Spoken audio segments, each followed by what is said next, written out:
Hi everyone, ఈరోజు vanilla sponge cake ఎలా చేసుకోవాలో చూద్దామా. చాలా ఈజీ, చాలా సాఫ్ట్గా ఉంటుంది.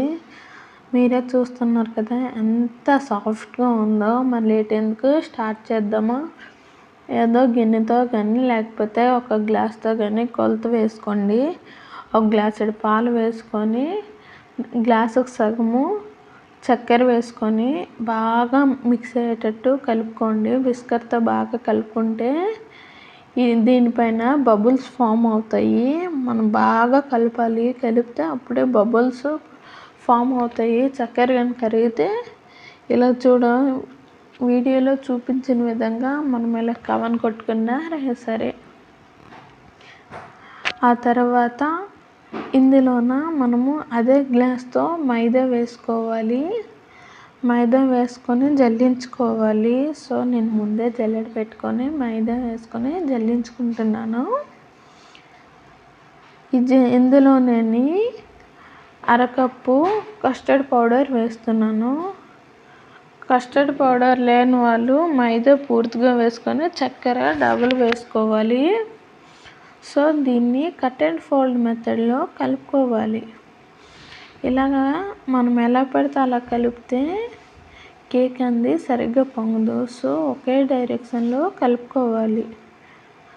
ఆ తర్వాత ఇందులోన మనము ఇప్పుడు చూడండి, పెరుగు కొంచెం యాడ్ చేసుకుంటే సరిపోద్ది. ముందుగానే యాడ్ చేస్తే పాలు పెరుగు కొంచెం మిక్స్ అవ్వడం కష్టమవుతుంది. సో గ్లాస్ పెరుగు దాకా వేసుకుంటున్నాను. అలాగే ఒక అర స్పూను వెనిలా ఎసెన్స్ వేసుకొని బేకింగ్ పౌడర్ అర స్పూను, బేకింగ్ సోడా అర స్పూన్ వేసుకొని మళ్ళీ కట్ అండ్ ఫోల్డ్ మెథడ్లో కలుపుకోవాలి. ఇది బాగా మిక్స్ అయ్యేటట్టు బాగా కలుపుకుంటే కేక్ బ్యాటర్ ఎలాగ రెడీ అవుతుంది. ఆ తర్వాత మనము అరకప్పు రిఫైండ్ ఆయిల్ వేసుకోవాలి. రిఫైండ్ ఆయిల్ ఏదైనా పర్లేదు, వేరుశనగ నూనె మాత్రం వేయద్దు, అది స్మెల్ వచ్చేది. సో ఇక్కడ నేను నార్మల్ కుకింగ్ చేసే ఆయిల్, రిఫైండ్ ఆయిల్ వేస్తున్నాను. అది వేసుకొని మళ్ళీ బాగా కలుపుకోవాలి. బాగా మిక్స్ అయ్యేటట్టు కలుపుకుంటే కేక్ బ్యాటర్ రెడీ అయిపోయినట్టేనే. ఇక కేక్ టిన్ను ఎలా చేసుకోవాలో చూద్దాం రండి.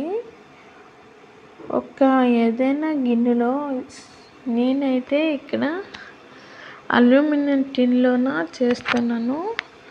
మీకు కావాలంటే కేక్ టిన్లో చేసుకోవచ్చు. సో నేను ఇక్కడ ఒక అల్యూమినియం తపెల్లో చేస్తున్నాను. ఈ గిన్నెలో కొంచెం ఆయిల్ వేసుకొని మొత్తం స్ప్రెడ్ చేయండి. ఆ తర్వాత మైదా పిండి వేసి ఇలా డస్ట్ చేసి పడిస్తే రెడీ అయిపోయినట్టుగా. ఇప్పుడు రెడీ అయిన కేక్ బ్యాటర్ మొత్తాన్ని ఆ గిన్నెలో వేసుకొని మొత్తం స్ప్రెడ్ చేయాలి. ఈవెన్గా స్ప్రెడ్ అయ్యేటట్టు వేసుకోవాలి. దీనిపైన నేను కొంచెం టూటీ ఫ్రూటీ మైదా పిండిలో డస్ట్ చేసి వేస్తున్నాను. కొంచెం డెకరేషన్ కోసం, టేస్ట్ కూడా బాగుంటుంది. మీకు కావాలంటే డ్రై ఫ్రూట్స్ కూడా వేసుకోవచ్చు.